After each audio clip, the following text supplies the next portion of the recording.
how to play your part in ending world poverty.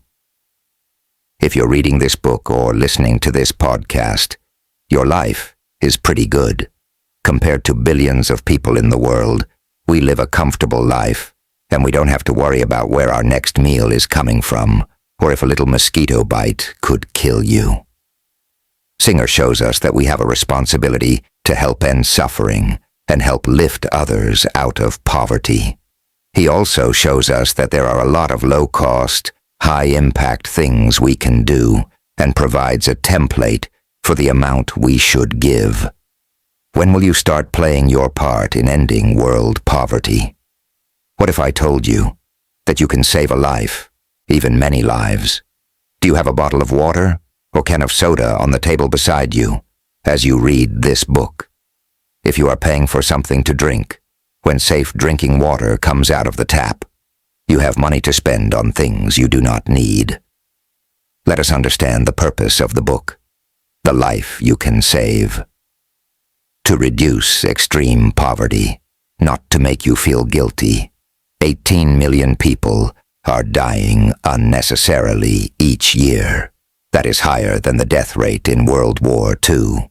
In fact, in the past 20 years alone, it adds to more deaths than were caused by all the civil and international wars and government repression of the entire 20th century.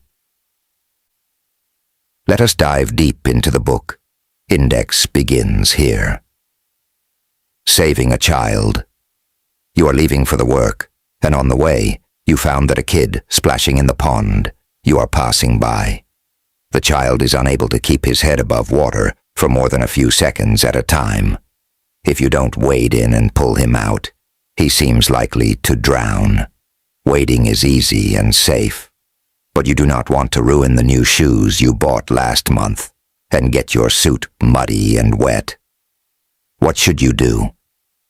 People predictably respond to save the child rather than saving at own. Life of a child must be costlier than your suits and boots at least.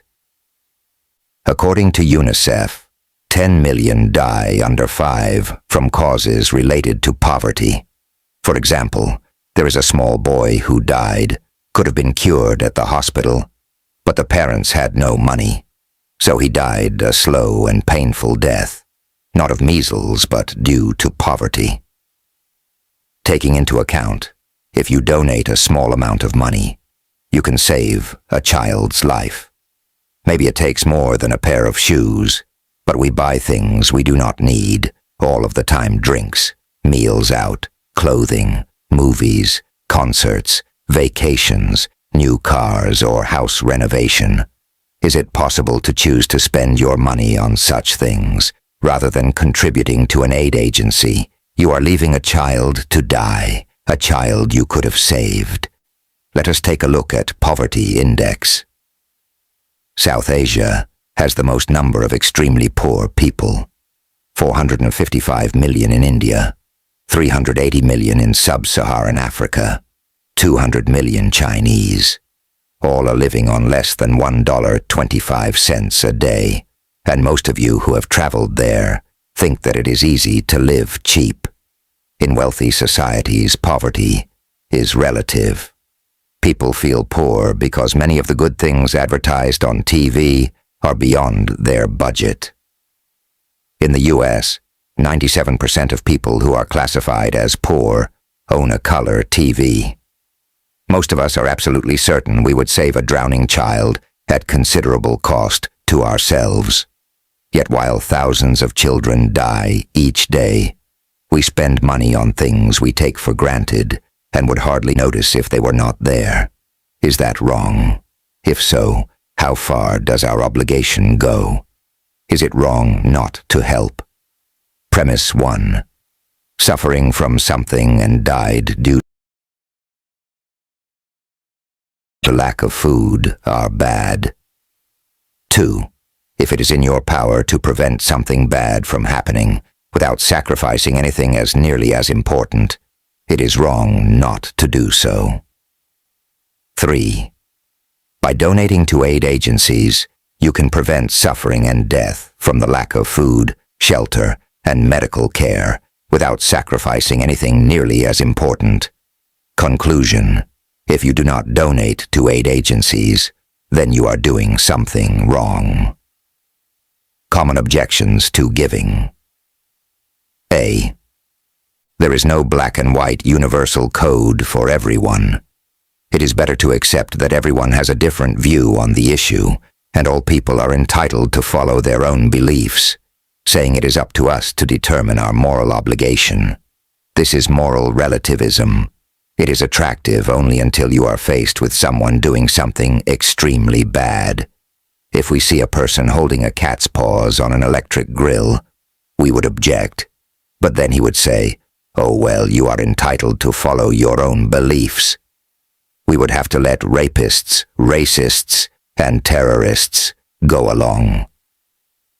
B. If someone wants to buy a new car, they should. If someone wants to redecorate their house, they should. They work hard for their money and have every right to spend it how they wish. It seems fair, but thinking about fairness, you might consider if you are middle class in a developed country, you are fortunate to be born into social and economic circumstances that make it possible for you to live comfortably.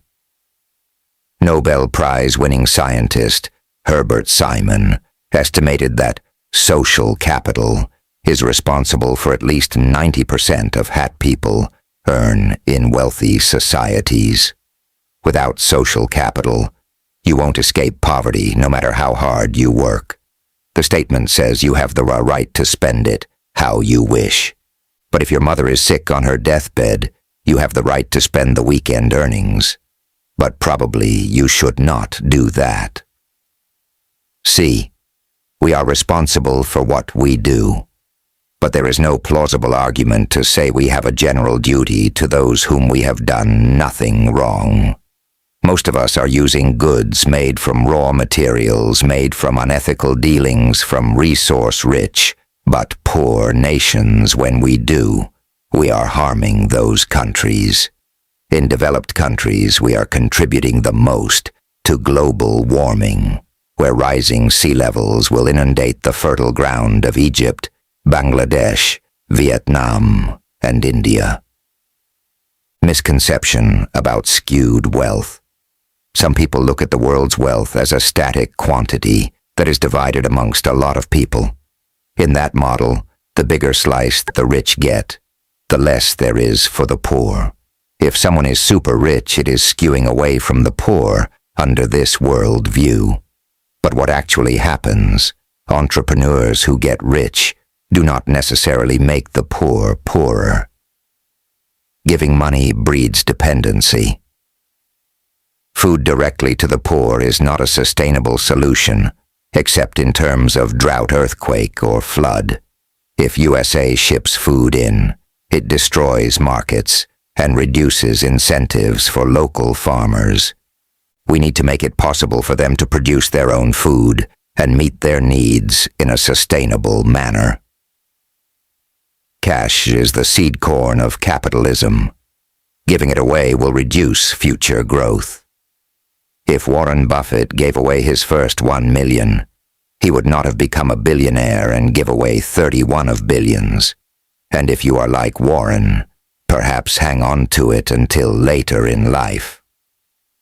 If you give money to the poor in Africa, what we would have is no economy, no ability for them to generate wealth. Thomas Simmons, Canadian philosopher. I do not want people to die. I just feel, nay, unattached to them. If I took a trip there, I would feel differently. Why don't we give more? Parochialism. Our brains take in the news of the disaster, but our emotions are rarely disturbed by tragedies that occur far away to people who we have no special connection. In the tsunami of Southeast Asia, 220,000 people were killed.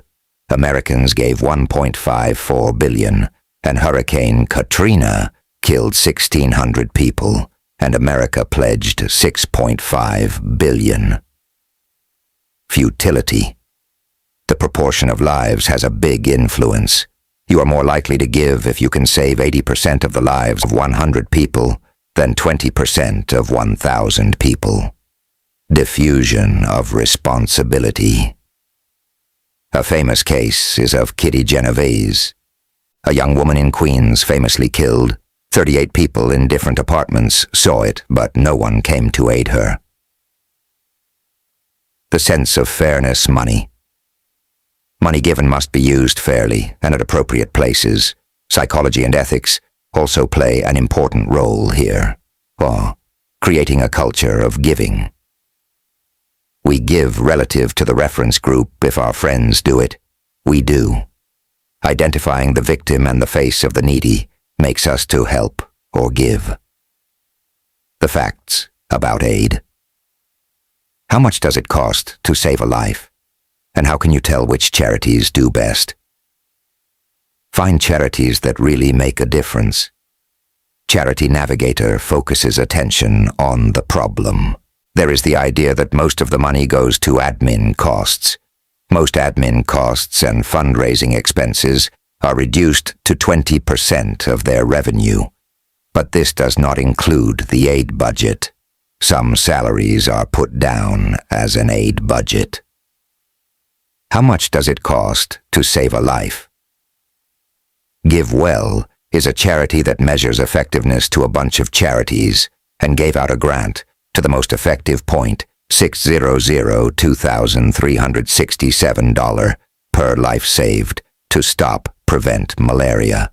For each HIV infection, avert costs between $200–700. To prevent diarrhea-related deaths, about $250 per life saved. Partners in Health provide health services, basics in rural areas, and it costs about $3,500 per life. Interplant spends about $500, $1,500 for life-saving surgery. Overcoming poverty. An organization that gave microloans in poor countries was best at ensuring they got out of poverty. 98% of repayment of loans. Proving effectiveness. More good things that could be done cheaply. Fred Hollows restores the site for $50. Most people lose their sight due to blindness. In general, it seems to be $202,000 the cost to save a life in developing countries. In developed countries, like USA, the cost is at $2.2 million for the life-saving interventions we do.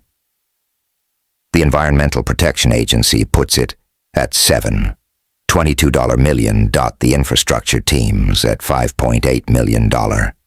If you have a spare $450 and thinking to spend it on yourself or others, it would not be easy to find nearly as much as a 14-year-old with a fistula who needs an operation. If you have $50, it is hard to find something more valuable than restoring someone's eyesight. Improving aid. A big critic is William Easterly, who says that we have given $2.3 trillion in foreign aid, and nothing has really happened. But per year, this is $46 billion. This equates to $60 per person per year. And what of income for affluent nations? It is only 0.3%. And where does it go? Top 10 recipients: Iraq, Afghanistan, Sudan, Colombia, etc. Iraq received 29.5% of the foreign aid budget in 2007. The top 10 poorest countries only received 5% of the aid, and only 20% of the aid goes to countries classified as least developed. How do we use the money? Most developed countries tie their money to the products from their countries. For example, USA requires that the condoms come from USA, even though they are twice the price of similar products in the local country, shipped on American ships, half efficient. Grain also delivered from USA. Worse still, when we ship in food, it depresses local markets, reducing the incentive of poor farmers to become more productive. Trade, not aid. Some argue that aid cannot spur economic growth. One reason is something that they call Dutch disease.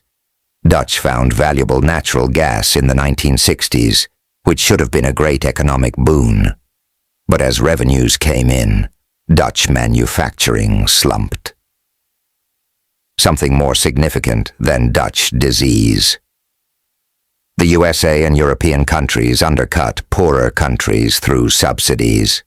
For example, cotton, the only source of income for millions of people in West Africa. Africa produces it more cheaply and more sustainably, but the USA pays a total of $3 billion per year in subsidies to cotton growers. According to some, eliminating agricultural subsidies could mean a $96 billion economic gain, $30 billion to the developing world. The planet can't hold them. Saving more lives now will only mean that more will die when the population eventually crashes because the planet is past its carrying capacity. This is an extenuation of the thoughts by Thomas Malthus, who famously claimed that the population would always outstrip food supplies.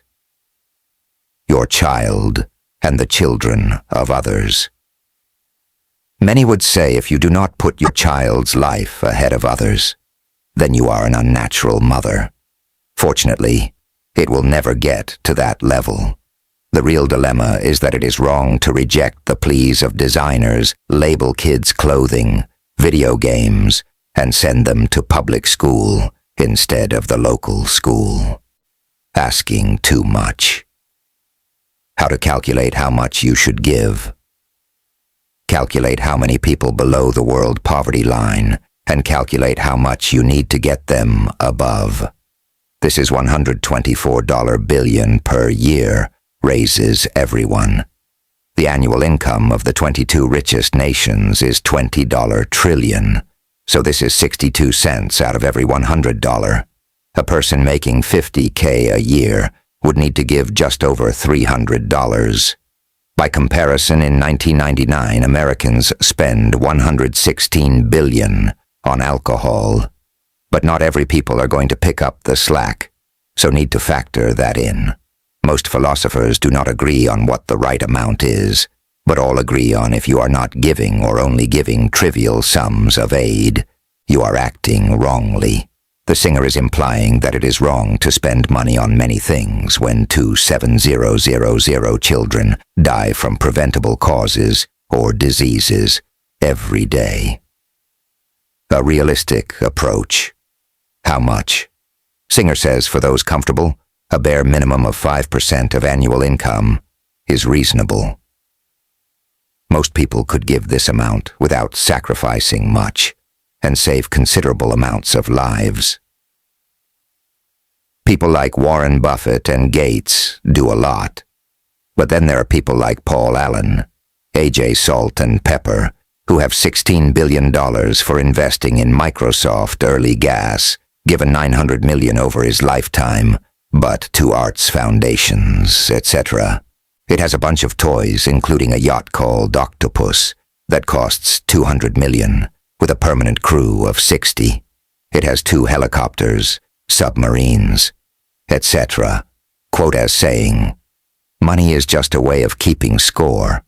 Apparently he gave away $39 million to a developing country, but he could give away $39 million per year for 600 years and still be left with $1 billion for retirement.